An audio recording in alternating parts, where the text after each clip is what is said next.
can see all the mounts floating around the bottom there.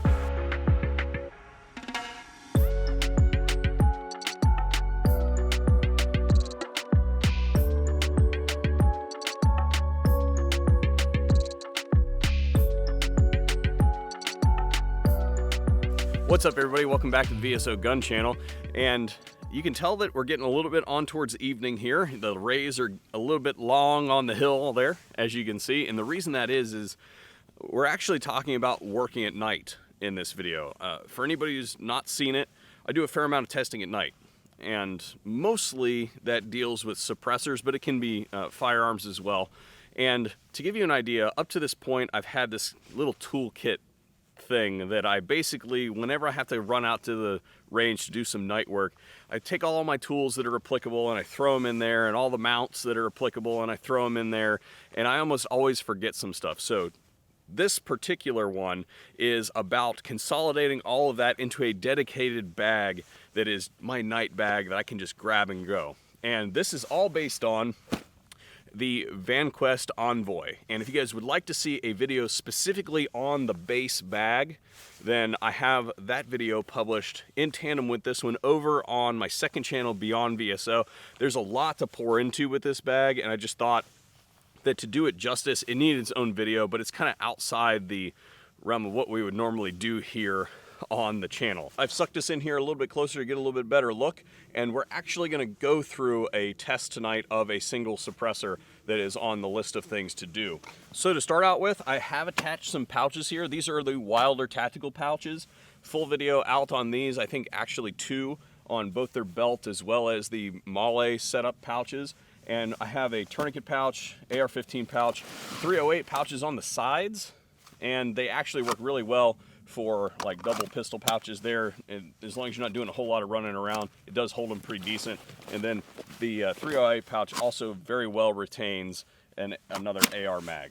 If we flip it around to the back, we can see that we've got some more stuff going on here. I've got 2 pistol pouches attached in opposite directions on the shoulder pad, and they basically hang right like that when you put it up on your shoulder. Got my trusty duct tape. We are talking about working tonight, so our chances of injury are much higher. In addition to my tourniquet pouch here on the front, inside that thing is my Ventilated Operator Kit, a spare tourniquet, sets of gloves, some band-aids for cuts and things like that, as well as chest seal and tape and shears and things like that. It is literally held on back here with the residual from the lumbar strap that normally comes with the bag. If it was an emergency, I would literally just rip right through them. This is plastic. It's not fragile, but it is breakable. So if it was an extreme emergency, I would just... Inside that small zipper pouch there, I went ahead and packed some spare batteries, everything from a 2032 to some AA's and AAA's. Moving up from there, if we open up the back panel, which this would probably be where you stored your power cords and stuff like that if you were using it as a carry-on luggage or something like that, I've got one of their clear quick detach pads.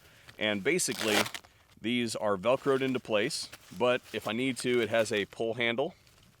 But the important thing is that they are see-through on the sides. So this is like an auxiliary pouch for anything that basically I need to throw in there, maybe get it later and be able to see with minimal light inside the pouch and get at it. We're gonna come back to this here in a minute. Before we go inside, I almost always forget my clear eye protection, so I've taken a set of Eye Pro that are clear, and I've gone ahead and smashed them in there with a microfiber. So if I wanted to, I could access all the internal contents with a pull of a zipper. However, we're not in a hurry tonight, and we are going to be working with this bag, so we don't need to do that.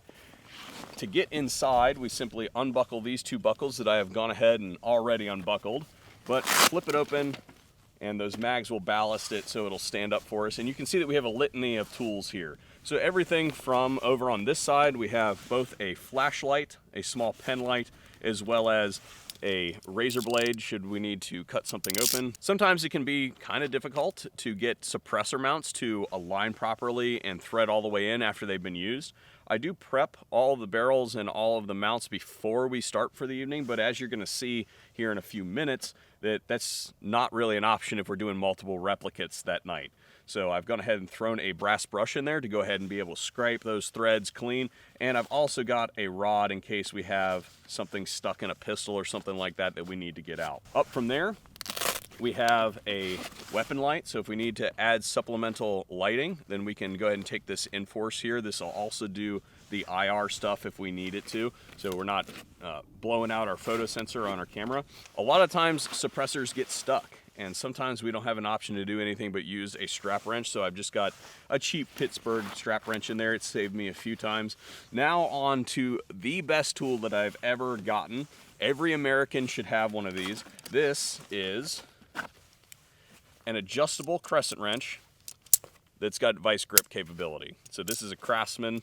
I'm not sponsored by Craftsman, although I would totally take their money. But this is actually a gift some years ago from my brother, and I've since bought like 4 or 5 of them because this thing is just so awesome. It does have a limit of 1.5 inches, just an FYI, so if you're using anything bigger, you can't get any bigger than that. But this is the suppressor removal tool.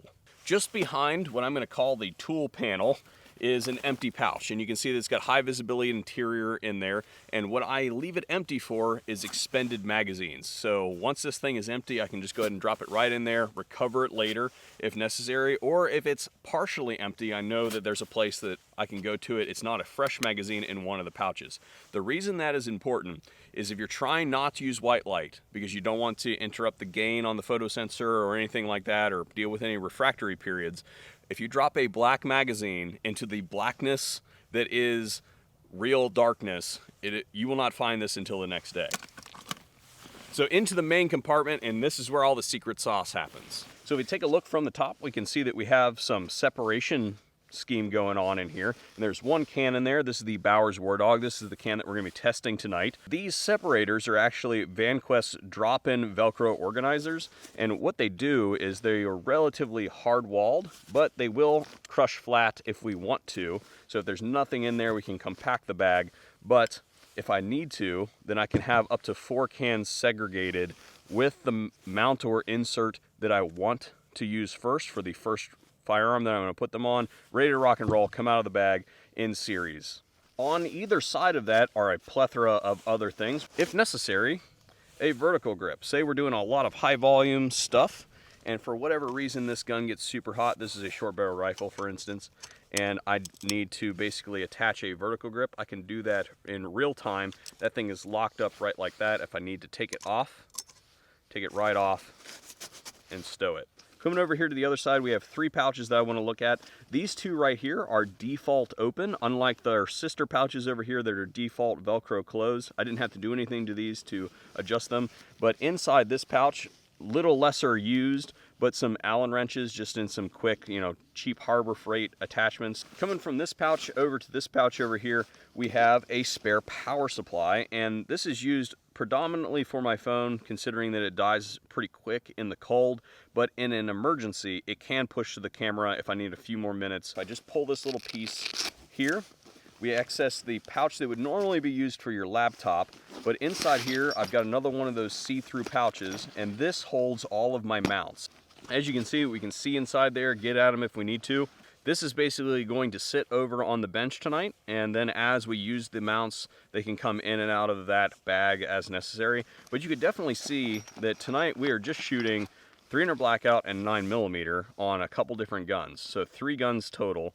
And you could see that if we had multiple other calibers like .308, or say for instance 5.56 or 5.7 or any of the like, or .45, that this could get complicated really quick. And now we've got these little tiny mounts that we need to keep track of throughout the night.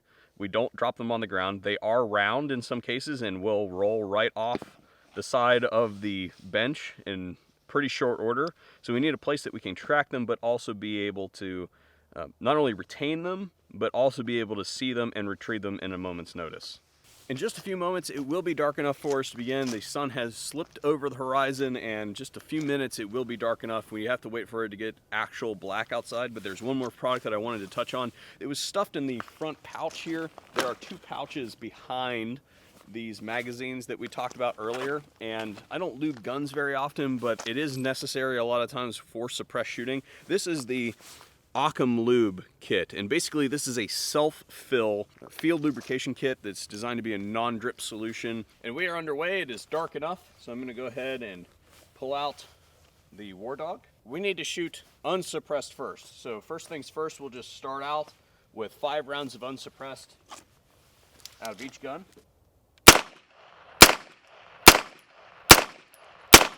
And then the easiest way to clear, go with the Gearbag next. Okay, and now 300 blackout. This gun is super gassed down, so we may have to hand cycle the bolt on this one. Yep, knew that was going to happen. Now, this has the half 28 mount on it already, so we don't have to do anything to put this on our half 28 guns. So that's both of our 9mm guns are going to be in half 28. We're going to start with the Gearbag. It is a direct blowback gun. You guys might think that this is kind of arbitrary, but I want to point out that it's really dark out here right now. Like, it is near pitch blackness. So this is important because I'm going to have to get in here in a moment to get these. I'm going to have to get some tools here in a second. And you also have to remember that I also have 2 other bags here. I have both my camera case as well as my rifle case that brought all of these guns down here. So being able to keep them organized is a big deal. Otherwise, we're going to have to do a cleanup tomorrow, first light. Fastest way to clear is, there we go, and clear. This magazine is done. So now we're going to take it and put it in that pouch that we discussed earlier. I can see that pouch because it's high vis, so I've gone ahead and just dropped it in there. That way I know it's a partially 8 magazine. So when I get back to some real light, I can then go after that magazine and put it in the half-used pile or reload it. Next, we're going to go to our roller lock gun. That's why we have 2 9mm guns out here, is we have 2 different operating systems. Okay, and we are tight. Find the rounds, make sure that they're pointing the right direction. Into the firearm.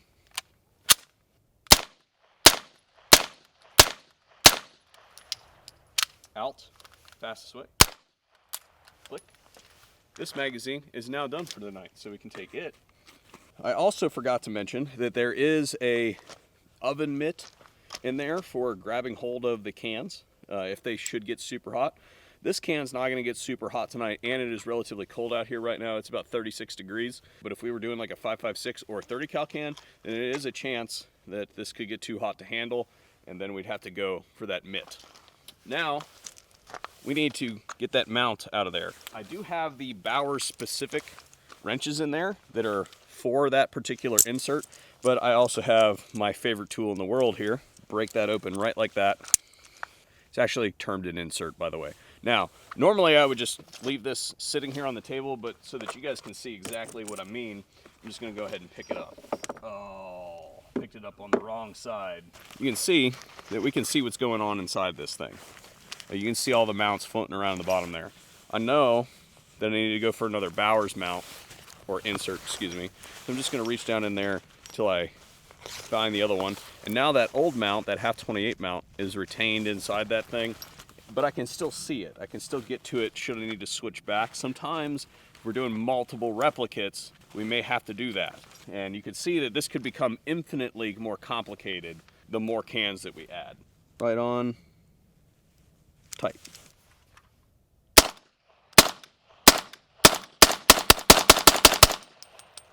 And there we have it. She just needed to warm up a little bit. That's exactly what it was. And that concludes the night testing for the Bauer's War Dog. So this is going to completely blow the video out, but it doesn't really matter because we're not actually taking comparison photos anymore. Just so we can see what we're doing.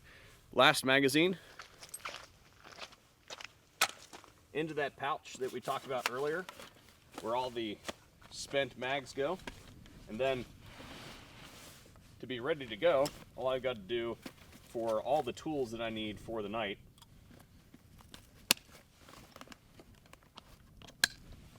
is go ahead and do those 2 straps. And now we're ready to walk as far as that thing is concerned. Now all I've got to do is pack up the guns. So this is cameras. So we'll do that here in a minute. We don't need that. Tripod. This is actually a Global Ordnance hard case, and it's actually a halfway decent case. It has locks on the side of it, and it is rated for TSA type work if you need to move some guns through an airport or something like that. Definitely something you should check out. If you guys are interested in this, check over on the VSO Media VSO.org affiliates page to see if we have anything for global ordnance. I'm pretty sure that we do. I'm gonna go ahead and throw my medical kit in there just to make transport easier and pack up the cameras. I hope that you guys enjoyed this video. I had a good time making it, as well as kind of showcasing my new toy as far as my bag is concerned. I'm pretty excited about that because it's just been a complete cluster every single time I come out here, and it's nice to be able to have it all segregated into one space so that I know the stuff that I'm gonna need to be able to accomplish a night shoot doesn't take me a half hour to acquire, and I don't have to worry about missing anything. I do want to say special thanks to VanQuest for making this possible. Again, if you guys want to see more information on the VanQuest Envoy, then hop over to Beyond VSO, where there's a full video about that particular bag so that you can get the particulars on that if you have some other use in mind for it. Thanks for joining us here tonight on the VSO Gun Channel, and hopefully we'll see you guys on a future video. I'm gonna go ahead and pick it up. Oh, picked it up on the wrong side. Now we've got a problem. Oh man. Go for our light. I'm gonna go ahead and close the shutter here so it doesn't hurt itself.